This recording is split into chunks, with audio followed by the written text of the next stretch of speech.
Last weekend, David talked about what it meant to bear each other's burdens. And so this week, what we're going to do is we're going to look at some practical, personal examples in Scripture where this happened. And I think one of the things we're going to see is that bearing another's burden, it doesn't just fall into our lap. It's something that God calls us to be very intentional about. And so the first example we're going to look at today is that of Joseph in the book of Genesis. So I'm going to read from you Genesis chapter 40, verses 5 through 8, and here's how they read. Each of the two men, the cupbearer and the baker of the king of Egypt, who were being held in prison, had a dream the same night, and each dream had a meaning of its own.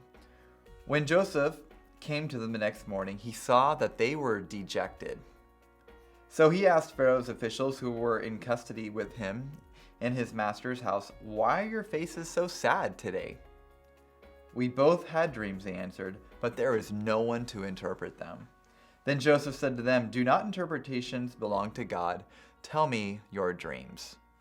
But what is so amazing about this passage? Joseph noticed that these two men were sad, but I think the amazing thing is Joseph himself had quite the burden that he had just on his own. He was in prison. He had been there for quite some time, and yet he noticed that these two men were sad. It's a great lesson for us. If we wait until everything in our lives is perfect in order to be intentional about bearing someone else's burdens, chances are it will never happen. But like Joseph, what a great example about being able to be intentional about bearing someone's burdens in spite of one's own burden. More than just needing a dream interpreted, these men were in need of hope. They were in need of someone noticing and recognizing them. And you know what? It's the same for us today. There is many people probably around you in your circle and sphere of influence who don't just need something tangible, but they need a measure of hope.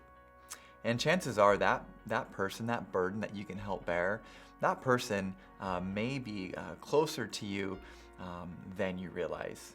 So I would encourage you to ask this question: whose burden can you bear today?